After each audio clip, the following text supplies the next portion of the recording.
In this module, we will learn about chemistry of class 11th, chapter 1st, some basic concept of chemistry, topic number 4. ना इसके पहले हमने videos में 3 topic starting के जो CBSE ने प्रोवाइड किया था चैप्टर फर्स्ट के लिए उसको कंप्लीट किया.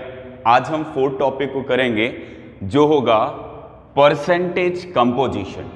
ना परसेंटेज कंपोजिशन होता क्या है ये जरा समझ लेते हैं. किसी भी कंपाउंड या किसी भी मिक्सचर में ना जो कंस्टिट्यूएंट का अमाउंट होता है अगर उसी को 100 में कैलकुलेट किया जाए तो इसी को बोल देते हैं परसेंटेज कंपोजिशन. क्लियर. किसी जनरली सॉल्यूशन की केस में देखें जहां पर हम पढ़ते हैं solute plus solvent forms solution. Done है. इस केस में अगर आपको अमाउंट ऑफ सॉल्यूट पता है, अमाउंट ऑफ सॉल्वेंट पता है या अमाउंट ऑफ सॉल्यूशन पता है तो हम परसेंटेज कंपोजिशन कैलकुलेट कर सकते हैं किसी भी सॉल्यूट का, सॉल्वेंट का. डन है. उसके लिए क्या फॉर्मूला होता है. जनरली 3 तरीके से हम किसी सॉल्यूशन में प्रेजेंट परसेंटेज कंपोजिशन को कैलकुलेट करते हैं. ठीक है. जिसमें पहला होता है मास बाई मास परसेंट. इसको m बाई m परसेंट के फॉर्म में लिखा जाता है. Mass by mass percent. Mass by mass percent का मतलब सॉल्यूट और सॉल्वेंट दोनों का मास दिया हो उस कंडीशन में कैलकुलेशन हम मास बाई मास परसेंट का करते हैं. क्लियर. जैसे और इसके कैलकुलेशन सॉल्यूट और सॉल्वेंट दोनों ग्राम्स में दिए हुए हों तब अगर हमको परसेंटेज कंपोजिशन या मास परसेंटेज कैलकुलेट करने के लिए कहेगा तो हम मास बाई मास परसेंट का इस्तेमाल करेंगे. और इसके लिए फॉर्मूला हो जाता है mass of solute upon mass of solution multiplied by 100. ये मास बाई मास परसेंट किसका हो जाएगा. ये अगर हम सॉल्यूट के लिए कैलकुलेट कर रहे हैं ना. सॉल्यूट मटेरियल का अगर मास परसेंट हमें कैलकुलेट करना है तो हम फॉर्मूला लिखते हैं mass of solute upon mass of solution multiplied by 100. जहां पर मास ऑफ सॉल्यूशन हो जाता है इसको अगर दूसरे फॉर्म में लिखें तो लिख सकते हैं mass of solute divided by mass of solute plus solvent जो मिलकर के सॉल्यूशन बन जाता है मल्टीप्लाइड बाई 100. क्लियर. ये हो गया mass by mass percent of solute. अगर यहीं पे mass by mass percent of solvent को कैलकुलेट करना हो उस कंडीशन में हम क्या लिख लेंगे. जहां पर मास ऑफ सॉल्यूट लिखा गया था वहां पर मास ऑफ सॉल्वेंट लिख देंगे और उसका रेशियो ले लेंगे मास ऑफ सॉल्यूशन से मल्टीप्लाइड बाई 100. यानी कि हो जाएगा mass of solvent divided by mass of solution. इसको और भी लिख सकते हैं mass of solute plus solvent multiplied by 100. Clear. ये पहला कंसंट्रेशन टर्म हो जाता है या परसेंटेज कंपोजिशन हो जाता है जब कभी भी सॉल्यूट और सॉल्वेंट का हमको मास दिया रहे.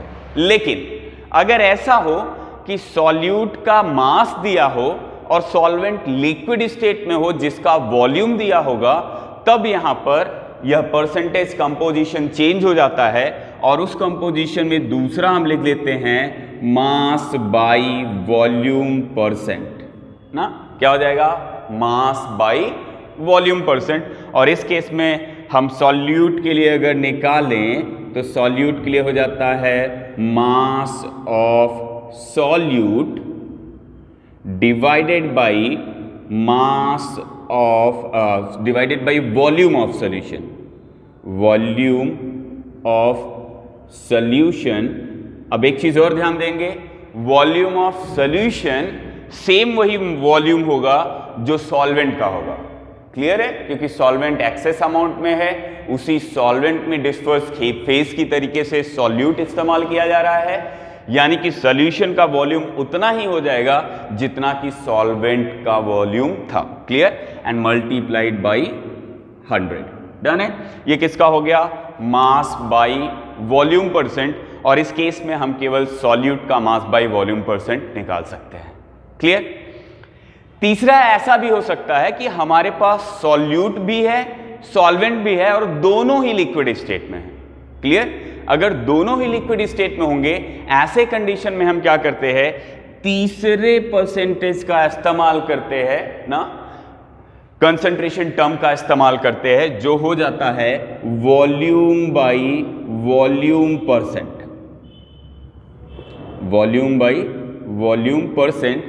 अब क्योंकि दोनों का जो स्टेट है, सॉल्यूट और सॉल्वेंट, दोनों का स्टेट सेम यानी कि लिक्विड स्टेट है, तो यहां पर परसेंटेज कंपोजिशन हम दोनों की कैलकुलेट कर सकते हैं, मतलब सॉल्यूट की भी कैलकुलेट कर सकते हैं और सॉल्वेंट की भी कैलकुलेट कर सकते हैं। क्लियर? देखेंगे कैसे।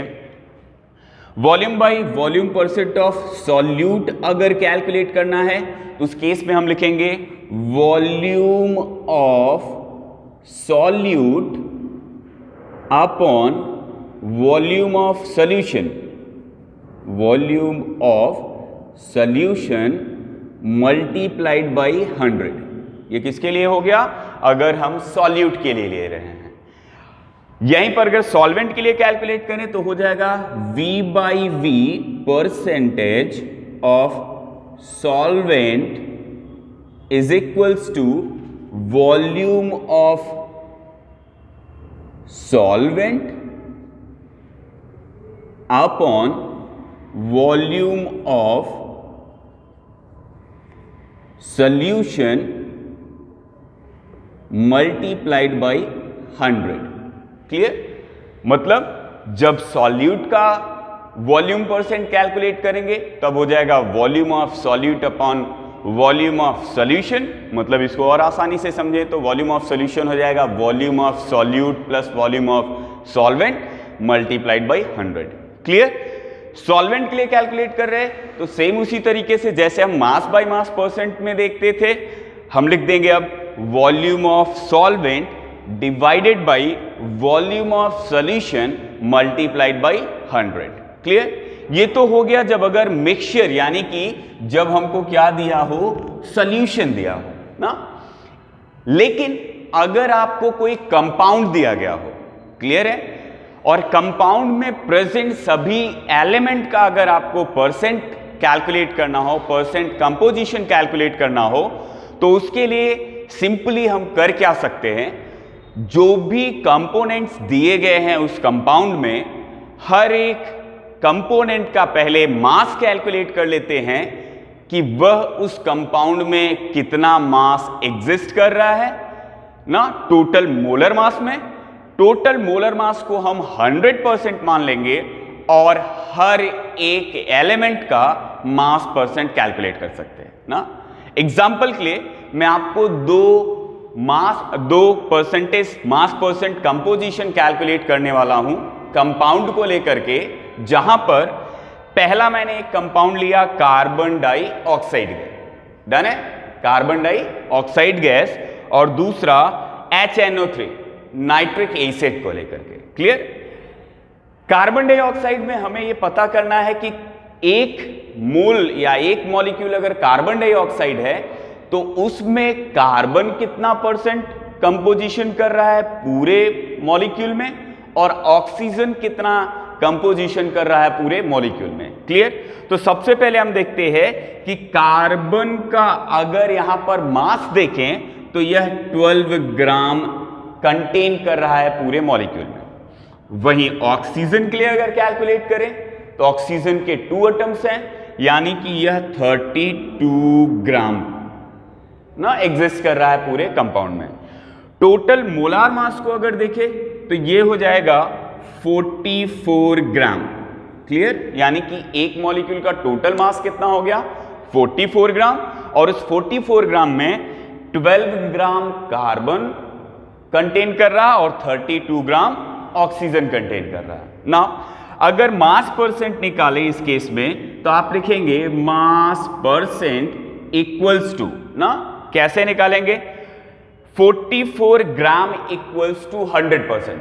कितना हो गया, 44 gram equals to 44 gram of CO2 is equals to 100%। Clear. अगर 44 ग्राम CO2 का पूरा मोलार मास देखे तो उसको हमने 100 मान लिया।